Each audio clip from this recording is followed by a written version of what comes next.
வளர்ச்சி அப்படின்ற இந்த விஷயம் இருக்கு இல்லையா? ஒரு பகுதி, ஒரு ஸ்டேட், இல்ல ஒரு நாடு, இன்னைக்கு டேட்ல இவங்கலாம் க்ரோ ஆகியிருக்காங்க, வளர்ந்துருக்காங்க அப்படின்னா, இதற்கான காரணங்கள்லாம் என்ன? எப்பவுமே நம்மளுடைய நேச்சர் எப்படின்னா, நம்ம வந்து ஒரு காரணத்த போய் நம்ம தேடுவோம். இன்னைக்கு ஒரு குரோத் ஆயிருக்கு. இன்னைக்கு இந்த ஸ்டேட்ல மக்கள்லாம் பணக்காரங்களா வாழ்ந்துட்டு இருக்காங்க. இன்னைக்கு இவங்களுக்கான அடிப்படை தேவைகள் எல்லாம் பூர்த்தி பண்ணப்பட்டுருச்சு. அப்ப என்ன அர்த்தம்? நம்ம இப்படி தேடுவோம் இல்லையா? அப்ப என்ன ஆகும்னா, இங்க ஒரு எஃபெக்ட் ஒண்ணு நடந்திருக்கு. இந்த எஃபெக்ட்டுக்கான காஸ் என்ன? காரணம் என்ன நம்ம தேடுவோம்ல. இப்போ இந்த காரணத்த நம்ம யார் மேல நம்ம அட்ரிபியூட் பண்ண முடியும்? Bன்ற ஒரு விஷயம் இங்க அவுட்புட்டா வந்திருக்கு.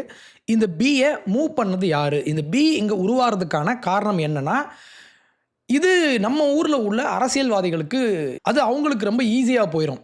இவங்க என்ன சொல்லுவாங்கன்னா, இந்த B அப்படின்ற விஷயம் இங்க உருவாறதுக்கு காரணம் Aன்ற நாங்க தான் காரணம்.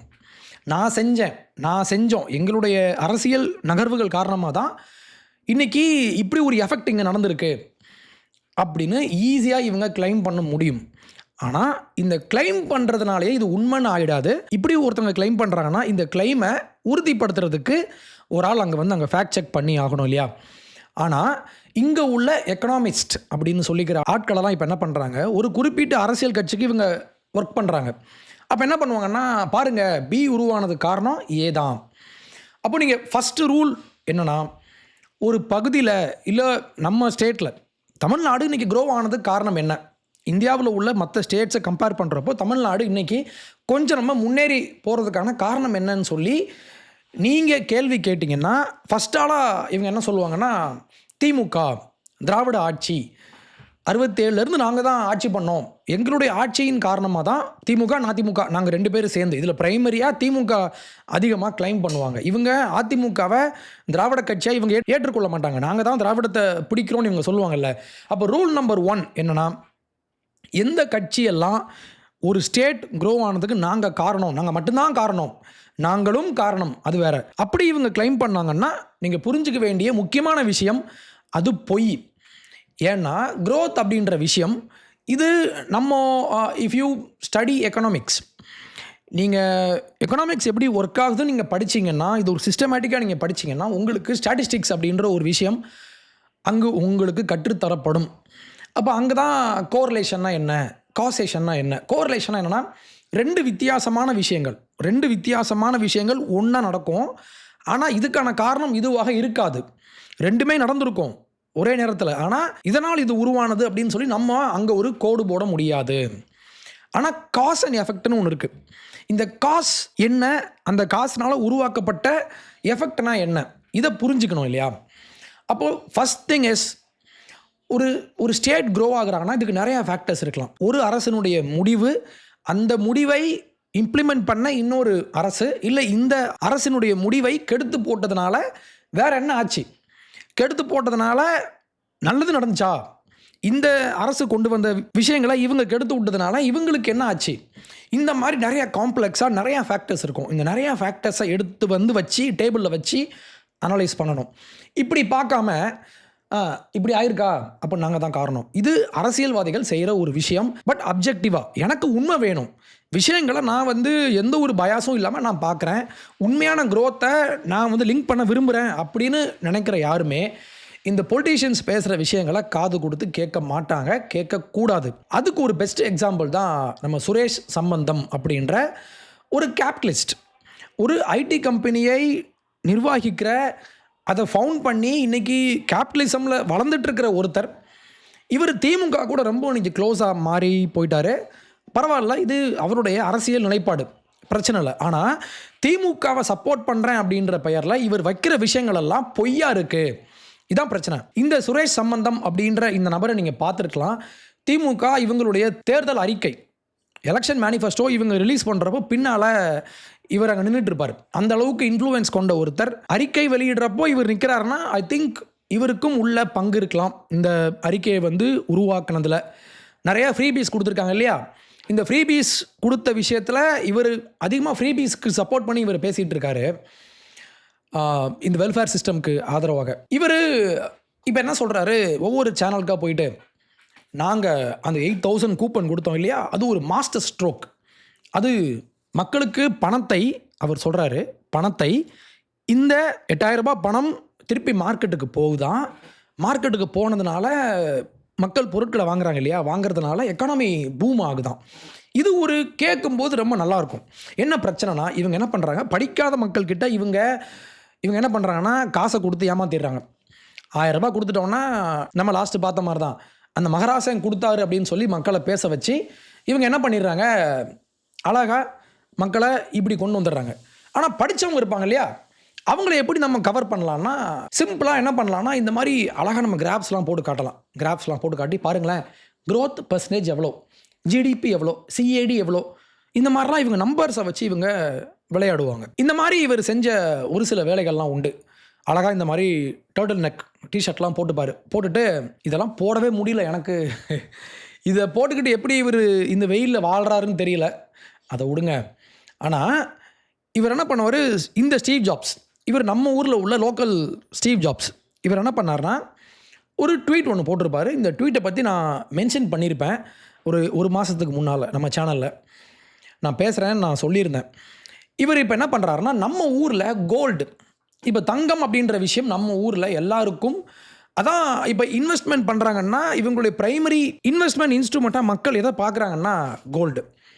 இந்த கோல்டு தமிழ்நாட்டில் தான் ரொம்ப அதிகமாக இருக்குது. வீட்டில் நகையாக செய்யப்பட்டு நம்ம ஊர் மக்கள் தான் அதிகமாக கோல்டு வச்சுருக்காங்க இந்தியாவிலேயே. எவ்வளோனா 30%. இது நம்ம பார்க்கலாம், பின்னால் பார்க்கலாம். 30% கோல்டு, அதாவது நியர்லி 1/3 தங்கம் நம்மக்கிட்ட தான் இருக்குது. இதுக்கு என்ன காரணம்னா திராவிட மாடல் அப்படின்னு ஒரே போட்டு முடிச்சிட்டார்.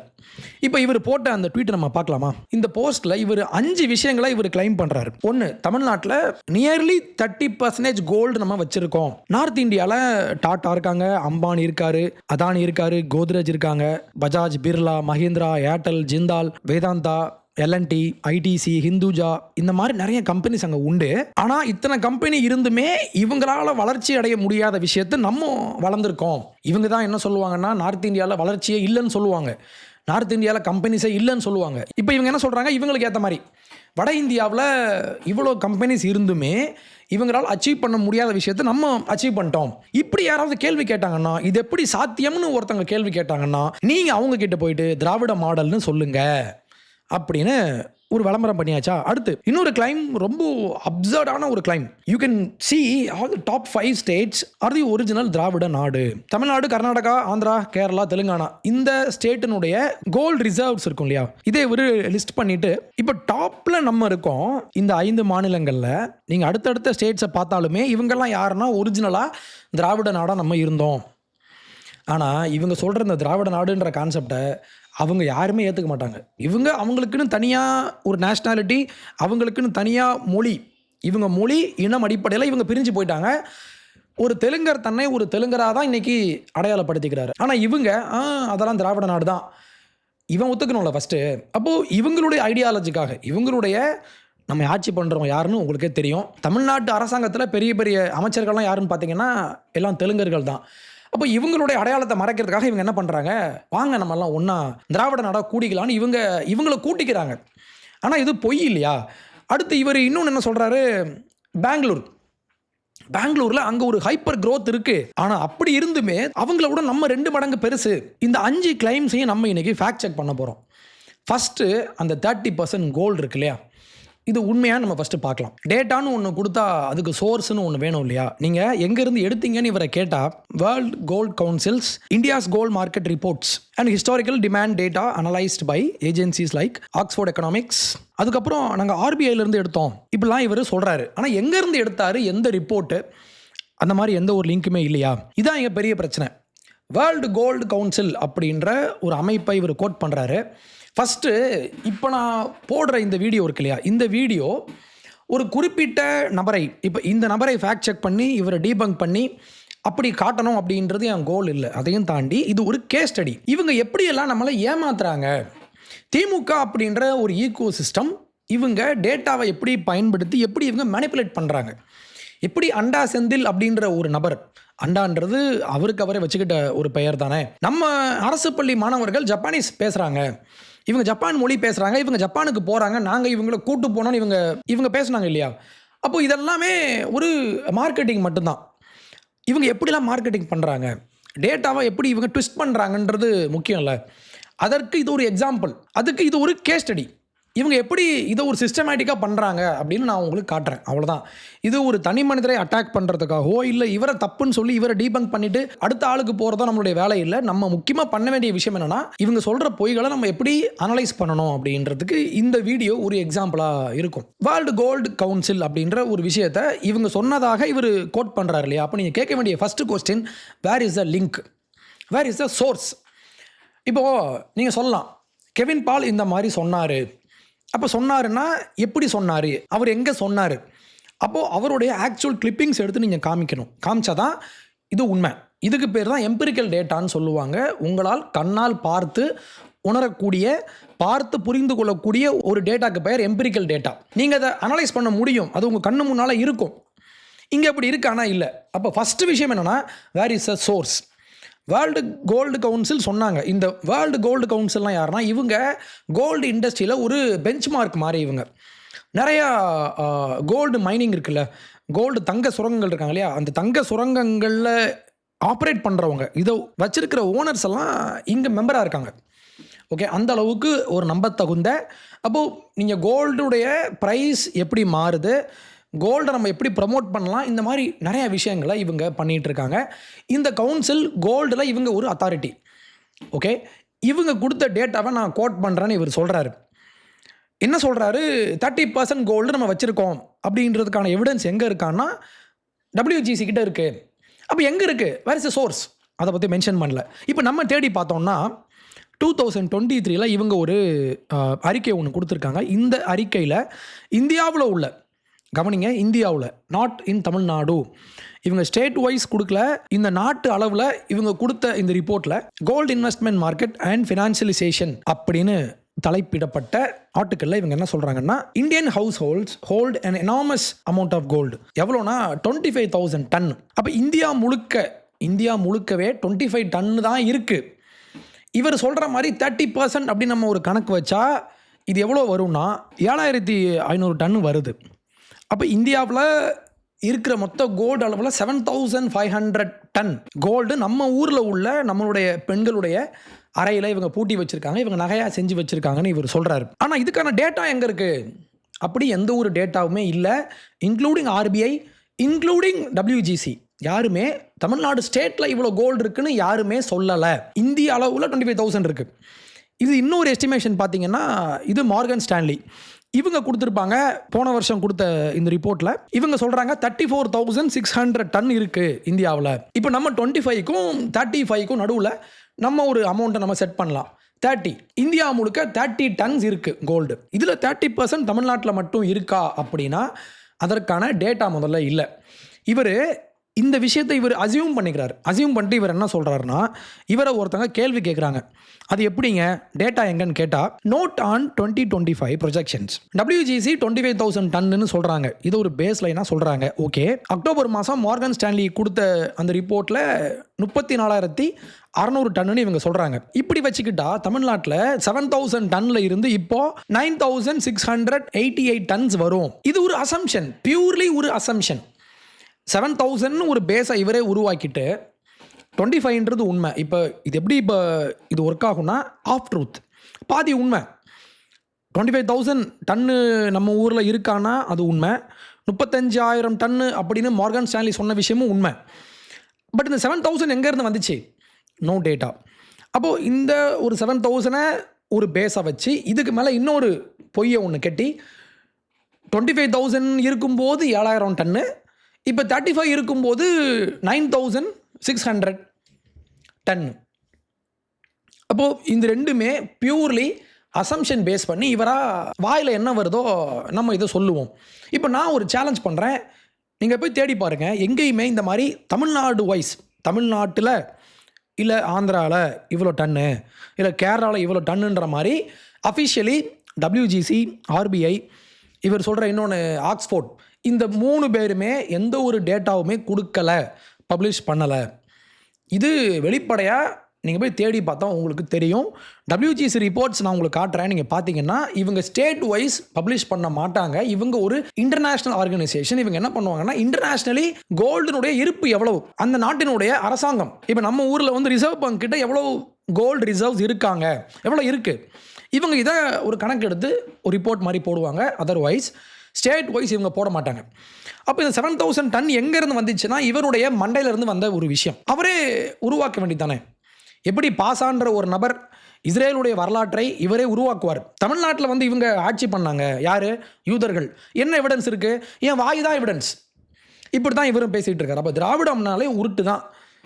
நீங்கள் டேட்டா வச்சு பேசுகிறப்போ, இப்போது நீங்கள் வந்து ஒப்பீனியன்ஸ் பேசுகிறீங்கன்னா இது உங்களுடைய ஒப்பீனியனாக போயிடும். நீங்கள் டேட்டா வச்சு பேசுனீங்கன்னா it should be verifiable, it should be independently verifiable. அது இங்கே இல்லை. அப்போது ஃபஸ்ட்டு கிளைமே இங்கே தப்பு. அப்போ இங்கே என்ன பிரச்சனை தெரியுமா? இவங்க சப்ஜெக்டிவான ஒரு விஷயத்தையும் ஆப்ஜெக்டிவான ட்ரூத்தையும் இவங்க போட்டு குழப்பிக்கிறாங்க. இப்போ தமிழ்நாட்டிலேயே கெவின் பால் தான் ஒரு அழகன் அப்படின்னு நான் சொன்னேன்னா, நான் தான் ஒரு மேன்லியான ஒரு ஆள்னு நான் சொன்னேன்னா, இது ஒரு ஒப்பீனியன்.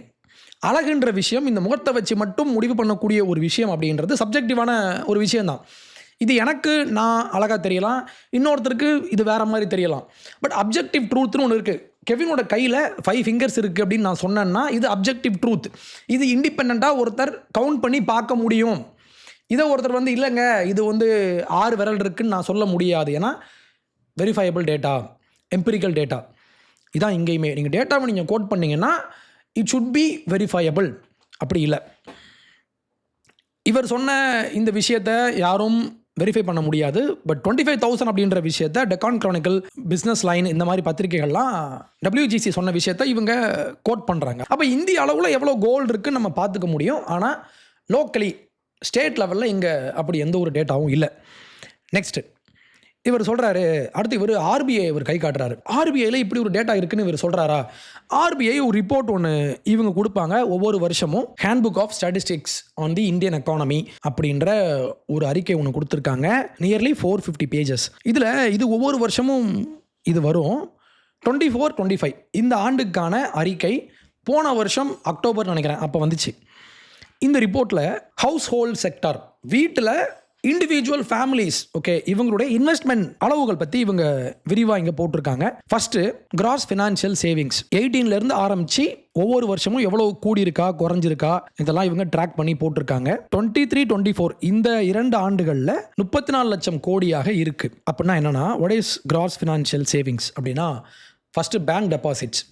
இந்தியாவில் உள்ள குடும்பங்களெல்லாம் சேர்ந்து பேங்க்கில் எவ்வளோ அமௌண்ட் டெபாசிட் பண்ணுறாங்க. பேங்க் டெபாசிட்ஸ், ஸ்டாக் மார்க்கெட்டில் நீங்கள் ஸ்டாக்ஸ் வாங்கினீங்கன்னா, அதுக்கப்புறம் மியூச்சுவல் ஃபண்ட்ஸ் அண்ட் இன்சூரன்ஸ், இந்த மாதிரி விஷயங்களெல்லாம் எவ்வளோ நம்ம வாங்கி வச்சுருக்கோன்னா இந்திய அளவில் 34 லட்சம் கோடி. இதில் நமக்கு ஃபினான்ஷியல் லயபிலிட்டிஸ்னு ஒன்று போட்டிருக்காங்களா, இது என்னென்னா இது 18 லட்சம் கோடியாக இருக்குது. இதெல்லாம் என்னென்னா இந்தியாவில் நம்ம வாங்கின கடன்கள், வீட்டு கடன்கள், வாகன கடன்கள், இந்த மாதிரி விஷயங்கள்லாம் நம்ம வாங்கின லோன்ஸ் இருக்கு இல்லையா, பர்சனல் லோன்ஸ். இந்த மாதிரி இந்த லோன்ஸ் எல்லாம் நம்ம ஊரில் நம்ம எவ்வளோ வாங்கி வச்சுருக்கோன்னா 18 lakhs crores. அடுத்து சேவிங்ஸ் இன் ஃபிசிக்கல் அசட்ஸ், வீடு, லேண்டு, அதுக்கப்புறம் பில்டிங்ஸ், இந்த மாதிரி விஷயங்கள்லாம் நம்ம எப்படி வாங்கி வச்சுருக்கோம்னா 38 lakhs crores. கடைசியாக கோல்டு பார்த்தீங்கன்னா கோல்டு அண்ட் சில்வர் ஆர்னமெண்ட்ஸ், சில்வரை சேர்த்தா கூட 65,104 கோடி ரூபாய் தான் நம்ம வாங்கி வச்சுருக்கோம். அப்போ நம்ம ஊரில் இதனுடைய அளவை கொஞ்சம் பாருங்கள். ஃபிசிக்கல் அசட்ஸில் we have spent 38 lakhs crores. அப்போ இந்தியாவில் ஒரு ட்ரெடிஷன் உண்டு, என்னென்னா நம்ம we spend more money on real estates. நம்ம நிறையா மண்ணில் போடணும் இல்லைனா பொண்ணில் போடணும்னு சொல்லி இங்கே ஒரு அண்டர்ஸ்டாண்டிங் உண்டு, இங்கே உண்டு. ஆனால் நம்ம எவ்வளோ ட்ரை பண்ணுறோம், இல்லைங்க ஸ்டாக் மார்க்கெட் பக்கம் வாங்க, இப்படியும் ஒரு இன்வெஸ்ட்மெண்ட் மெத்தட் உண்டுன்னு சொல்லி நம்ம சொன்னால் கூட மக்களுக்கு புரிய மாட்டேங்குது. நிறைய பேர், எனக்கே இந்த விஷயங்கள்லாம் லேட்டாக தான் புரிய ஆரம்பிச்சது. வாட் இஸ் ஸ்டாக் மார்க்கெட், இது எப்படி ஒர்க் ஆகும். ஏன்னா இந்த ஃபினான்ஷியல் இன்ஸ்ட்ருமெண்ட்ஸ் அப்படின்ற விஷயம் it goes beyond gold and real estate இல்லையா.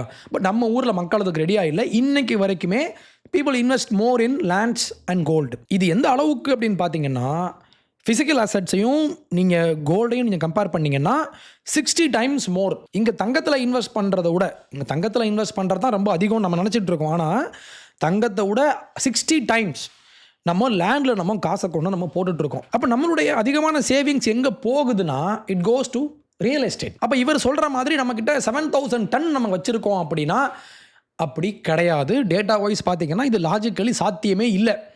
ஏன்னா ஓவராலாகவே வி ஹேவ் அரௌண்ட் 30,000 டன் தான் நம்மக்கிட்ட இருக்குது இந்திய அளவுலேயே. அதில் 7,000 டன்ஸ், இன்னும் சொல்ல போனால் இவர் சொல்கிற மாதிரி 9,000 டன்ஸ் நம்ம வச்சுருக்கோன்னா அதற்கான இந்த டேட்டா ரொம்ப அழகாக நமக்கு காமிச்சு கொடுத்துரும் இல்லையா? அப்படி சாத்தியம் இல்லை. இந்த கோல்டு சேவிங்ஸ் ஃப்ளோன்னு ஒன்று இருக்கு இல்லையா? ஃப்ளோன்னு ஒன்று சொல்லுவாங்க, ஸ்டாக்னு ஒன்று சொல்லுவாங்க இன் எக்கனாமிக்ஸ். ஃப்ளோனா என்னென்னா ஒவ்வொரு ஒரு ஆண்டுக்கு வர்ற வரவு நம்ம எவ்வளோ ஸ்பெண்ட் பண்ணியிருக்கோம், 65,000 கோடி இந்திய அளவில். இந்த ஃப்ளோனா என்னென்னா இவ்வளோ அமௌண்ட் உள்ளே வருதா, இதை நம்ம விற்று இந்த கோல்டை விற்று நம்ம லேண்டாக கூட நம்ம வாங்கிக்கலாம், அப்படி வாங்கியிருக்கலாம். ஆனால் ஸ்டாக்னா என்னென்னா இவ்வளோ ஃபிக்ஸ்டாக இவ்வளோ அமௌண்ட்டு உள்ளே இருக்குது கோல்டு, விச் இஸ் 30,000 டன்ஸ். அப்போ இந்த ஃப்ளோ வேறு ஸ்டாக் வேறு. இங்கே ஃப்ளோ வந்து ரொம்ப ரொம்ப கம்மியாக இருக்குது. ஓகே, கம்பேரிட்டிவ்லி இவ்வளோ கம்மியாக இருக்கும்போது 65,000 crores அப்படின்றது கம்மி தான் கம்பேரிட்டிவ்லி. அப்படி பார்த்தா கூட இங்கே ஃப்ளோன்றது ரொம்ப ரொம்ப கம்மி. அப்போ இவர் சொல்கிற மாதிரி 10,000 டன்ஸ் நம்ம ஊரில் இருக்கணும்னா ஃப்ளோ இன்னும் ரொம்ப அதிகமாக இருக்கணும். அப்படி இல்லை. இப்போ இந்த எக்கனாமிஸ்ட் இருக்கார் இல்லையா, எக்கனாமிஸ்ட், இவர் எப்படி நினச்சிக்கிறாருன்னா கோல்டு நிறைய வச்சுருந்தா அதுதான் வெற்றி, கோல்டு வச்சுருந்தா அந்த சமூகம் ஒரு பணக்கார சமூகமாக இவர் புரிஞ்சுக்கிறாரு. எக்கனாமிக்ஸில் அடிப்படை தெரிஞ்சவங்க கூட இதை ஒத்துக்க மாட்டாங்க. ஏன்னா கோல்டு அப்படின்ற விஷயம் ஒரு ஸ்டோர் பண்ணப்பட்டு எம்டியாக உள்ளே சேர்த்து வைக்கப்பட்டு யாருக்கும் எந்த ஒரு யூஸும் இல்லாத ஒரு ப்ராடக்டாக தான் அது பார்க்கப்படும் எக்கனாமிக்ஸில். ஏன்னா கோல்டு ஏன் இங்கே அதிகமாக சேர்க்கப்படுதுன்னா நம்ம இந்தியாவில் நம்ம ஒரு அக்ரேரியன் சொசைட்டி, விவசாயத்தை மட்டுமே சார்ந்திருக்கிற ஒரு சமூகம் தான் நம்மளுடைய சமூகம் பெரும்பாலும். இன்றைக்கி நம்ம நகர்மயமாக மாறியாச்சு. ஆனால் ஒரு காலத்தில் நம்மளுடைய அடிப்படை பார்த்திங்கன்னா அக்ரிகல்ச்சர் தான். அப்படி பார்க்குறப்போ அக்ரிகல்ச்சரல் சொசைட்டியை பொறுத்த வரைக்கும் இவங்களுக்கு இன்கம் ஒரு ஸ்டேபிளாக இருக்காது. இது ஒரு சீசன் சார்ந்த ஒரு விஷயந்தான். இன்றைக்கி இவங்களுக்கு பணம் இருக்கும், அடுத்த ஒரு மழை பெஞ்சி அழிஞ்சு போயிடுச்சுன்னா பணம் இருக்காது. இந்த மாதிரி அப்ஸ் அண்ட் டவுன்ஸ் இருக்கிறதுனால மக்கள் ஒரு அசட்டை இவங்க தேடுறாங்க. எந்த மாதிரி அசட்டுனா ஃபிக்ஸ்டாக வீட்டில் வச்சு ஈஸியாக ஸ்டோர் பண்ணக்கூடிய, அதே மாதிரி ஈஸியாக லிக்விடேட் பண்ணிக்கலாம், ஈஸியாக அந்த பொருளை நீங்கள் பணமாக மாற்றிக்கலாம். அப்படி பார்க்குறப்போ கோல்டு தான் நம்மளுடைய ப்ரைமரி சாய்ஸாக இருந்திருக்கு. இது இன்றைக்கி நேரத்தில் இல்லை, பல ஆயிரம் ஆண்டுகளாக நம்மளுடைய சமூகத்தில், முக்கியமாக தமிழ் சமூகத்தில் இது முக்கியமான ஒரு விஷயமாக இருந்திருக்கு. அப்போ எந்த ஒரு பேப்பர் ஒர்க்குமே இல்லாமல் நீங்கள் சிம்பிளாக அதை கொண்டு போய் வச்சு நீங்கள் காசாக மாற்றிக்கலாம். அப்போ அந்த அளவுக்கு ஈஸியாக இருக்கிறதுனால தான் அக்ரிகல்ச்சர் சார்ந்து இயங்குகிற சமூகத்தில் கோல்டு அப்படின்றது ஒரு பிரைமரி அசட்டாக இங்கு பார்க்கப்படுகிற ஒரு விஷயம்.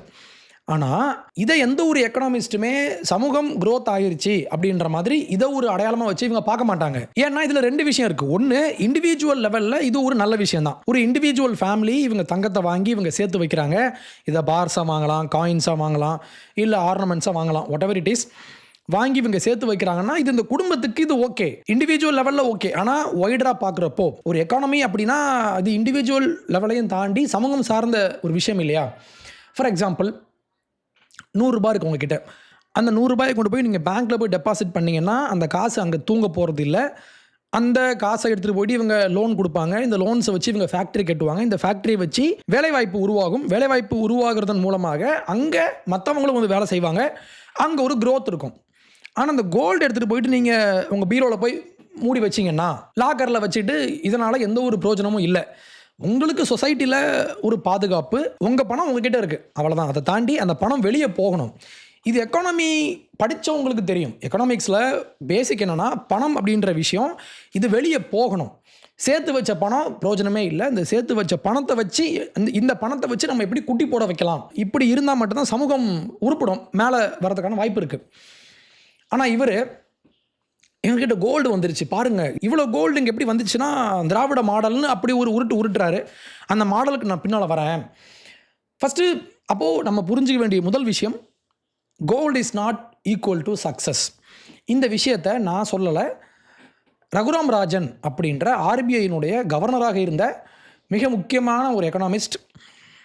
இந்தியாவில் இவர் மேலே நிறையா குற்றச்சாட்டுகள் நம்மளுடைய ஆப்போசிஷன் பார்ட்டிக்கு உண்டு. ஆப்போசிஷன் பார்ட்டி இந்த சென்ஸ், அப்போது 14 இவர் காங்கிரஸ் ஆட்சி காலத்தில் இவர் அங்கே உள்ளே இருந்தப்போ பிஜேபி இவரை பயங்கரமாக வந்து ஆப்போஸ் பண்ணாங்க. இவர் டிமானிட்டைசேஷனை இவர் ஏற்கவில்லை. ஓகே, டிமானிட்டைசேஷன் ஒரு ஃபெயில்டு மாடல் அப்படின்றது உண்மை. இதை இவரும் ஒத்துக்கிட்டார். இதை ஃபஸ்ட்டே இவர் வார்ன் பண்ணார். ஓகே, இப்போது இவர் எழுதின ஐ டூ வாட் ஐ டூ அப்படின்ற ஒரு முக்கியமான ஒரு புத்தகம் ஒன்று உண்டு. இது இவருடைய ஸ்பீச்சஸ், இவர் பேசிய விஷயங்களை புத்தகமாக தொகுத்து போட்டிருப்பாங்க. இந்த புத்தகத்தில் இவர் முக்கியமான ஒரு விஷயம் சொல்கிறாரு. பணப்புழக்கம் எப்படி வரும்? கோல்டு வாங்கினா கோல்டு ஒரு நெகட்டிவ் எக்கானமி தான். கோல்டுனால என்ன பிரச்சனை அப்படின்ற விஷயத்தை இவர் பேசியிருப்பாரு. நான் உங்களுக்கு காட்டுறேன் பாருங்க. இந்த ஹோல் பேராகிராஃப் நம்ம படிக்கணும். இந்த லாஸ்ட் டெக்கேட், இந்த புத்தகம் வெளியான ஆண்டு 2017.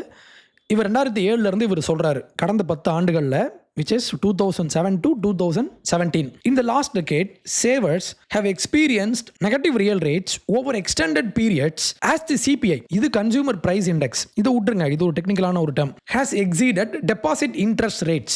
நெகட்டிவ் ரியல் ரேட்ஸ் அப்படின்னா என்ன அர்த்தம்னா, இப்போது உங்ககிட்ட ஒரு 100 ரூபாய் இருக்குது. 100 ரூபாயை கொண்டு போய் நீங்கள் பேங்க்கில் போடுறீங்க. 5% உங்களுக்கு இன்ட்ரெஸ்ட். அப்போது 1 இயர் கழித்து உங்களுக்கு அந்த பணம் 100 ரூபாய் 105 ரூபாயாக மாறி இருக்க வேண்டும். மாறிடுச்சு. ஆனால் இன்ஃப்ளேஷன் அது 7% இருக்குன்னு வைங்களேன். போன வருஷம் 100 ரூபாய்க்கு வாங்கிட்டு இருந்த பொருள் இன்றைக்கி 107 ரூபாய். 100 ரூபாய் கொடுத்து பேங்க்கில் 5% இன்ட்ரெஸ்ட்டில் நீங்கள் 105 ரூபாயாக உங்கள் பணத்தை நீங்கள் பெருக்கியாச்சு. ஆனால் இன்ஃப்ளேஷன் அதிகமானதுனால உங்களுக்கு ஆக்சுவல் என்ன நடந்திருக்குன்னா, பையிங் பவர் உங்களுக்கு குறைஞ்சிருக்கு. 107 ரூபாய் ஆயிடுச்சு. அப்போ ஆனால் கையில் எவ்வளோ அமௌண்ட் இருக்குது? 105 ரூபாய். இதைத்தான் இவர் நெகட்டிவ் ரியல் ரேட்ஸ் அப்படின்னு சொல்கிறாரு. இப்படி ஆனால் என்ன ஆகும்னா, மக்கள் இப்போ என்ன பண்ணுறாங்க, this means that whatever interest they get has been more than wiped out by the erosion in the principal's purchasing power due to inflation. அப்போ ஃபினான்ஷியல் இன்ஸ்ட்ருமெண்ட்ஸ், இந்த மாதிரி பேங்க் டெபாசிட்ஸ், இந்த மாதிரி விஷயங்களில் மக்கள் பணத்தை கொண்டு போடுறதன் மூலமாக இவங்களுக்கு இந்த மாதிரி இன்ஃப்ளேஷன் அதிகமாக மாறினதுனால இவங்களுக்கு லாஸ் ஆனதுனால மக்கள் இப்போ என்ன பண்ணுறாங்க, savers intuitively understand this and had been shifting to investing in real assets like gold and real estate and away from financial assets like deposits. மக்களுக்கு இண்டிவிஜுவல் லெவலில் இவங்களுக்கு இந்த மாதிரி லாஸ் ஆனதுனால இவங்க என்ன பண்ணுறாங்க, இந்த பக்கம் வரதுக்காக இவங்க யோசிக்கிறாங்க, எதுக்குங்க போயிட்டு இவன் கொடுக்குற 5% நான் போய் இங்கே போடணும், நான் கோல்டு வாங்குறேன்னு சொல்லி மக்கள் கோல்டு வாங்குறாங்க. இதனால என்ன ஆகும்னா, this meant that India needed to borrow from abroad to fund investment, which led to a growing unsustainable current account deficit, CAD. What is CAD? இந்த CAD எப்போ உருவாகும்னா, இம்போர்ட் பண்ணுற விஷயம் எக்ஸ்போர்ட் பண்ணுற விஷயத்தை விட அதிகரிக்கும் போது இது CADன்னு சொல்லுவாங்க. வெளிநாட்டிலேருந்து நம்ம அதிகமாக நம்ம வாங்குகிறோம், பணம் வாங்குகிறோம். அப்போ என்ன ஆகும்னா, வெளிநாட்டு பணம் உள்ளே வருமா? அப்போது நம்ம மக்கள் இவங்களுடைய பணத்தை இவங்க கோல்டாக கன்வெர்ட் பண்ணி இவங்க வீட்டுக்குள்ளே அடைச்சி வச்சதுனால, இந்த கேஷ் ஃப்ளோ நடக்காதனால என்ன ஆகுதுன்னா, நமக்கு இங்கே இன்வெஸ்ட் பண்ணுறதுக்கு, நம்ம எங்கே ஜாப்ஸை க்ரியேட் பண்ணணும், நம்ம எங்கே ஃபேக்ட்ரி கட்டணும், இந்த மாதிரி விஷயங்களுக்கெல்லாம் நம்மக்கிட்ட காசு இல்லை. அப்போ என்ன பண்ணலாம், வெளியே போய் கடன் வாங்கு. ஏன்னா இவங்க என்ன பண்ணுறாங்க, இண்டிவிஜுவல்ஸ் இந்த கோல்டை வாங்கி வீட்டுக்குள்ளே பூட்டி வச்சுக்கிறாங்க. இதனால் யாருக்குமே பிரயோஜனம் இல்லை. இதனால தான் இவங்க என்ன சொல்லுவாங்கன்னா, எக்கனாமிஸ்ட் கோல்டை என்ன சொல்லுவாங்கன்னா, இட்ஸ் அ டெட் அசெட். இது ஒரு செத்துப்போன யூஸ்லெஸ் அசெட் தான் கோல்டு. இது பல பேருக்கு புரியும், ஆனால் இதை யாரும் ஏற்றுக்க மாட்டாங்க. ஆனால் இதுதான் உண்மை, இதுதான் ஃபேக்ட். அப்போ கோல்டு இருந்தால் நாடு செல்வ செழிப்பாக வாழ்ந்துட்டு இருக்காங்களா அப்படின்னா கிடையாது. கோல்டு கிடையாது இங்கே ரியல் ஃபேக்டர். பணப்புழக்கம் எப்படி இருக்குது, நம்ம உள்நாட்டு உற்பத்தி இது எப்படி இருக்குது, இதெல்லாம் மக்கள் கவனிக்கணும். அப்போ கோல்டு இருந்துட்டால் நம்மெல்லாம் பெரிய ஆட்கள்லாம் அப்போல்லாம் கிடையாது. ஏன்னா வெளிநாடுகளில் பார்த்தீங்கன்னா, if you go to the US, அங்கே கோல்டு கன்சம்ஷன் கம்மி. ஆனால் இவங்க வந்து இன்வெஸ்ட் பண்ணுறாங்க, மார்க்கெட்டில் இவங்க இன்வெஸ்ட் பண்ணுறாங்க, இவங்க ஸ்டாக் மார்க்கெட்டில் இன்வெஸ்ட் பண்ணுறாங்க. ஸ்டாக் மார்க்கெட்டில் இன்வெஸ்ட் பண்ணி மியூச்சுவல் ஃபண்ட்ஸ் மூலமாக இந்த மாதிரி நீங்கள் பண்ணும்போது தான் பாண்ட்ஸ்லாம் வாங்குவாங்க. இந்த மாதிரி பாண்ட்ஸ் வாங்கி நீங்கள் பண்ணும்போது தான் எக்கானமி க்ரோ ஆகும், எக்கானமி பூம் ஆகும். கோல்டுன்றது ஒரு டெட் அசெட் ஆக்சுவலி. இதை மக்கள் முதல்ல புரிஞ்சுக்கணும். இந்த ஆள் இருக்கார் இல்லையா, இந்த எக்கனாமிஸ்ட், இவரை ஃபஸ்ட்டு எக்கனாமிஸ்ட்னு யார் சொன்னாங்கன்னு தெரியல, இவர் பாட்டுக்கு என்னமோ பேசிகிட்டு இருக்கார். அடுத்து இந்த நபர் ஒரு விஷமத்தனமான ஒரு கிளைம் ஒன்று வைக்கிறாரு. இது ரொம்ப அபத்தமான, ஆபத்தான, ரொம்ப மோசமான, ரொம்ப கேவலமான ஒரு ஆர்குமெண்ட். இவர் சொல்கிறாரு பாருங்களேன், the beauty is Tamil Nadu is able to do it. எப்படி இவ்வளோ கோல்டை நம்ம சேர்த்து வச்சோம், இது எப்படி சாத்தியமாச்சுன்னா, வித்தவுட் ஹேவிங் இந்த மாதிரி பெரிய பெரிய கம்பெனிஸ்லாம் இங்கே இல்லை இப்படின்னு சொல்லிட்டு, மேபி தேட் இஸ் ஒய் அப்படின்னு அப்படியே ஒரு மாதிரி இழிக்கிற மாதிரி எமோஜி எல்லாம் போட்டு விட்டுருக்காரு. இவர் ஒரு பிஸ்னஸ் வந்து ரன் பண்ணுறாரு. ஓகே, சென்னையில் ஒரு பெரிய ஐடி கம்பெனியை இவர் ரன் பண்ணுறாரு. இன்னும் நிறைய கம்பெனிஸ்லாம் வச்சுருக்காரு. இவர் என்ன சொல்கிறாரு, இந்த மாதிரி பெரிய பெரிய கார்பரேஷன்ஸ்லாம் இங்கே இல்லாதனால தான் நம்ம க்ரோ ஆனோம். இதெல்லாம் என்ன மாதிரியான லாஜிக்? இவருக்கு யார் இதெல்லாம் சொல்லி கொடுத்தாங்க? இவர் எங்கே போய் படிச்சுட்டு வந்தார்? எனக்கு ஒன்றுமே புரியலை. ஒன்று கவனிங்க, நார்த் இந்தியாவில் டாட்டா இருக்காங்க, இன்ஃபோசிஸ் இருக்காங்க, அண்ட் ரிலையன்ஸ் இருக்காங்க, அதானி இருக்காங்க. இது மாதிரி பெரிய பெரிய கார்பரேஷன்ஸ்லாம் அங்கே இருக்காங்க. இங்கே இல்லை, அதனால தான் நாங்கள் கோல்டை உருவாக்கணும். இந்த மாதிரி ஒரு மடத்தனமான ஆர்குமெண்ட்ஸ். ஏன்னா if go to the north side, நீங்கள் அங்கே போனீங்கன்னா இவங்க என்ன பண்ணுவாங்க, பணத்தை முக்கியமாக மும்பை இந்தியாவினுடைய ஃபினான்ஷியல் கேபிட்டல். ஏன்னா அங்கே ஸ்டாக் மார்க்கெட்டினுடைய பெனட்ரேஷன் ரொம்ப அதிகம். இவங்களுடைய பணத்தை இவங்க ஃபினான்ஷியல் இன்ஸ்ட்ருமெண்ட்டில் இவங்க இன்வெஸ்ட் பண்ணுறாங்க. பட் நம்ம அப்படி பண்ணுறது இல்லை அப்படின்றதுனாலேயே நம்ம ரொம்ப அதிகம், நம்ம ரொம்ப பெருமைப்பட வேண்டிய விஷயம்லாம் இல்லை. ஏன்னா இந்த மாதிரி பெரிய பெரிய இவங்க இருக்காங்க இல்லையா, காங்க்ளமரேட்ஸ், இவங்க இருக்கிறதுனால தான் மகாராஷ்டிரா நம்மளோட ஜிடிபியில் அதிகம். அவங்க எக்விட்டி, பிஸ்னஸ், வெஞ்சர் கேபிட்டல் இந்த மாதிரிலாம் போயிட்டு இருக்காங்க. நம்ம வெறும் கோல்டை வாங்கி நம்ம சேர்த்து வச்சுட்டு இருக்கோம். கோல்டு அதிகமாக வாங்கி வச்சுக்கிட்டு கோல்டு வச்சிருக்கிற ஸ்டேட்ஸ்லலாம் கம்பேரிட்டிவ்லி சொல்கிறேன் நான், இங்கே பணப்புழக்கம் கம்மியாக இருக்குது. ஏன்னா இப்போ நம்ம க்ரோ ஆகிறோம், அதை நான் மறுக்கல. ஆனால் இந்த க்ரோத் அப்படின்ற விஷயம் ஒரு ஸ்டாக்னண்ட்டாக போய் நிற்குது. ஆனால் இவங்க என்ன பண்ணுறாங்க, இவங்களுடைய பணத்தை கொண்டு போய் இவங்க லார்ஜர் இன்வெஸ்ட்மெண்ட் விஷயங்களில் இவங்க இன்வெஸ்ட் பண்ணுறாங்க. அவங்கக்கிட்ட பெரிய பெரிய கம்பெனிஸ் இருக்காங்கன்னா, ஃபார் எக்ஸாம்பிள் இப்போ நம்ம ஊரில் இப்போ if you take Chennai for example, சென்னையில் ரீட்டைல் இண்டஸ்ட்ரி யார்கிட்ட இருக்குது? அம்பானி வச்சுருக்காரு. ட்ரெண்ட்ஸு, ஃப்ரெஷ்ஷு, டிஜிட்டல், இந்த மாதிரி அவங்க நிறையா பிஸ்னஸை இவங்க க்ரோ பண்ணுறாங்க இல்லையா? இதே நம்ம பண்ண முடியலன்னா இவங்க அந்த இண்டஸ்ட்ரியை இவங்க அங்கே உருவாக்கி வச்சு இந்த கிளையை இவங்க இந்தியா முழுக்க இவங்க பரப்பிட்டு இருக்காங்க. தி வென்ட் டு இன்டர்நேஷ்னல் லெவலில் இவங்க போயாச்சு. நம்ம என்ன பண்ணிகிட்டு இருக்கோம், நம்ம இன்றைக்கும் நம்ம கோல்டை சேர்த்து வச்சுக்கிட்டு நம்ம பெருமை பேசிக்கிட்டு இருக்கோம். இது பெருமையான விஷயம்லாம் இல்லை. இப்போ பணத்தை கொண்டு போயிட்டு இன்வெஸ்ட் பண்ணி பிஸ்னஸை உருவாக்கணும். இந்தியாவில் தமிழ்நாட்டிலேருந்து போன பிஸ்னஸ்லாம் எப்படி க்ரோ ஆகிருக்கு? இவர் பெங்களூரையும் நம்மளையும் கம்பேர் பண்ணுறாரு. பெங்களூரில் தே குட் அட்ராக்ட் இன்டர்நேஷ்னல் இன்வெஸ்ட்மெண்ட்ஸ். இங்கே எப்படி இருக்கு? ஆனால் இல்லை. இங்கே எங்கே இருக்குது? நான் சொல்கிறது ஐடி இண்டஸ்ட்ரி நான் ஒரு எக்ஸாம்பிள் சொல்கிறேன். இதையும் தாண்டி இண்டஸ்ட்ரியை உள்நாட்டில் இருந்து ஒரு இண்டஸ்ட்ரியை க்ரோ பண்ணி, உள்நாட்டில் இருந்து ஒரு இண்டஸ்ட்ரியை இந்த அரசு செஞ்ச நடவடிக்கை மூலமாக, இதான் முக்கியம். இவங்க சொல்கிறாங்கல்ல திராவிட மாடல் தான் பண்ணாங்க அப்படின்னு சொல்கிறாங்க இல்லையா? அப்படி எங்கே இருக்குது? நான் ஒரு எக்ஸாம்பிள் சொல்லட்டுமா? சிவகாசி அப்படின்ற ஒரு ஊர் இன்றைக்கி உலக அளவில் தீப்பெட்டி, ஃபேக்ட்ரி, ஃபயர் ஒர்க்ஸ், பிரிண்டிங், இந்த மாதிரி எல்லா விஷயத்துலையும் இவங்க இன்றைக்கி பெஸ்ட்டாக இருக்காங்க இந்தியாவிலேயே. நீங்கள் யோசிச்சு பாருங்கள், சிவகாசி ஒரு காலத்தில் ஒரு சின்ன ஒரு கிராமம். அது இன்றைக்கி நீங்கள் போனாலுமே அந்த ஊர் க்ளீனாகவே இருக்காது. அவ்வளோ ஒரு மோசமான வெறும் சாக்கடை தான் அந்த ஊர் ஃபுல்லாக. அங்கே நான் போயிருக்கேன், எங்கள் ரிலேட்டிவ்ஸ்லாம் அங்கே இருக்காங்க இன்னும். So I know how it works. அந்த ஊரில் இப்போ நீங்கள் கேட்கலாம், அந்த ஊர் எப்படி இன்றைக்கி இவ்வளோ க்ரோ ஆனாங்க அப்படின்னா, ரெண்டு பேர். ஒருத்தர் பேர் ஐயா நாடார், இன்னொருத்தர் பேர் சண்முக நாடார். இந்த 2 பேர் என்ன பண்ணுறாங்க, 1920s ஓகே, அப்போது திராவிட மாடலும் இல்லை, எந்த மாடலும் இல்லை. 1920s இந்தியா விடுதலை அடைகிறதுக்கு முன்னாலேயே இந்த 2 பேர் தே வென்ட் டு கொல்கத்தா. அன்றைய கொல்கத்தாக்கு இவங்க ட்ராவல் பண்ணி போயிட்டு இந்த 2 பேரும் இங்கே இந்த மாதிரி மேட்ச் இண்டஸ்ட்ரி அங்கே உண்டு, தீப்பெட்டி இண்டஸ்ட்ரி அங்கே உண்டு, ஃபயர் ஒர்க்ஸ் அங்கே பண்ணுறாங்கன்னு சொல்லிட்டு இவங்க என்ன பண்ணுறாங்க, இவங்க 2 பேர் இண்டிவிஜுவலாக இங்கேருந்து அங்கே ட்ராவல் பண்ணி போய் பிஸ்னஸை இவங்க லேர்ன் பண்ணுறாங்க. எப்போது இவங்களுக்கு ஏஜ் வெறும் 20 தான், 20, 23 இந்த மாதிரி ஏஜில் உள்ளவங்க தான் இந்த 2 பேருமே. இந்த 2 பேர் மட்டும்தான் போயிட்டு அந்த ஒரு பிஸ்னஸை லேர்ன் பண்ணிட்டு இங்கே ஒரு ஃபேக்ட்ரி இவங்க உருவாக்கி இன்னைக்கு இன்டர்நேஷ்னல் லெவலில் எக்ஸ்போர்ட் பண்ணுற அளவுக்கு ஒரு டவுனை இன்றைக்கி உருவாயிருக்கு. இப்போ நீங்கள் சிவகாசி போனீங்கன்னா எல்லாருமே, ஆல்மோஸ்ட் எல்லா ஃபேமிலியுமே they rely only on printing, fireworks, factory தான். இன்றைக்கும் சிவகாசியில் ஐயா நாடாருடைய நினைவாக ஐயா நாடார், இவருடைய மனைவியான ஜானகி அம்மாள், இவங்களுடைய பெயரில் அங்கே ஒரு காலேஜே உண்டு. ஏன் சொல்கிறேன்னா 2 பேர் தான். இதுக்கு திராவிட மாடலும் எந்த ஒரு ஹெல்ப்பும் பண்ணல. இவங்க சொல்கிற மாதிரி எல்லாமே நாங்கள் தான் பண்ணோம் அப்படிலாம் இல்லை. பல விஷயங்கள் இப்போ என்ன ஆகும்னா, ஸ்பான்டேனியஸாக ஒருத்தங்க செஞ்சுருப்பாங்க. இவங்க என்ன பண்ணுவாங்கன்னா, இவங்க கிளைம் பண்ணுவாங்க, நான் செஞ்சேன். பொய் சொல்லிட்டு இருக்காங்க, எல்லாமே பொய். இவர் இப்போ பெங்களூரையும் நம்ம ஊரையும் இவர் கம்பேர் பண்ணுறாருல, பெங்களூரில் நம்ம அவ்வளோ க்ரோத் இருக்குது, பட் நம்ம தான் பெட்டரு. கோல்டை வச்சு நம்ம அப்படி ஒரு முடிவுக்கு வர முடியாது. ஏன்னா இன்றைக்கி ஒருவேளை இப்போ எங்கிட்ட கோல்டு இருக்குப்பா, ஓகே, அவங்கக்கிட்ட இண்டஸ்ட்ரி இருக்குது, சரி ஓகே. இப்போ நாளைக்கே ஒருவேளை இப்போ அவங்களுடைய அசட்ஸ் இவங்க எப்படி மாற்றி வச்சுருக்காங்கன்னா, நம்ம திருப்பி சொல்கிற மாதிரி தான், ஸ்டாக், எக்விட்டி மார்க்கெட், இஎஸ்ஓபி, குளோபல் லெவலில் உள்ள இன்வெஸ்ட்மெண்ட்ஸ்லாம் இவங்க பண்ணி வச்சுருக்காங்க. இப்போ நாளைக்கு ஒருவேளை இவங்களுடைய மொத்த ஷேர்ஸையும் இவங்க பணமாக கன்வெர்ட் பண்ணாங்கன்னா நம்மளோட பல மடங்கு அவங்க வச்சுருப்பாங்க. நாளைக்கே for example Infosys and Wipro இந்த 2 பேரை சேர்ந்து இவங்களுடைய ஷேர்ஸை ஃபுல்லாக இவங்க பணமாக கன்வெர்ட் பண்ணாங்கன்னா, இல்லை கோல்டாக கன்வெர்ட் பண்ணாங்கன்னா, நம்ம ஊர் கோல்டை விட இது 10 மடங்கு அதிகமாக இருக்கும்.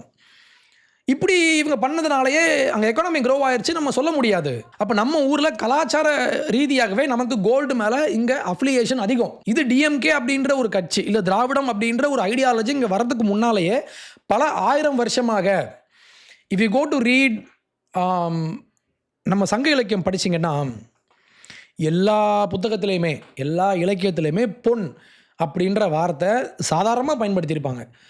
அப்போது இது நம்ம ஊரில் உள்ள கலாச்சாரம் சார்ந்த ஒரு பழக்க வழக்கம். தங்கத்தை வந்து சேர்த்து வைக்கிற விஷயம் நம்மளுடைய பழக்க வழக்கம். இவங்க என்ன பண்ணுறாங்க, லாஸ்ட் ஒரு 50 வருஷமாக இவங்க ஆட்சி பண்ணிவிட்டு நாங்கள் செஞ்சோம் பாரு எல்லாத்தையும் இவங்க கிளைம் பண்ணுறாங்க. எனக்கு இதான் கோவம். இப்போ என்னென்னா, நீங்கள் ஒரு விஷயம் செஞ்சீங்கன்னா இதை நீங்கள் கிளைம் பண்ணிக்கலாம். ஓகே, இப்போது டிமானிட்டைசேஷன் அப்படின்ற ஒரு விஷயம் ஒரு நபர், மோடி அப்படின்ற ஒரு நபர் கொண்டு வந்த ஒரு ஸ்டெப். அது ஒரு தோற்று போன விஷயந்தான். ஆனால் அந்த தோற்று போன விஷயத்துக்கு கிளைம் பண்ண வேண்டிய ஆள் யார்? இவர் தான்.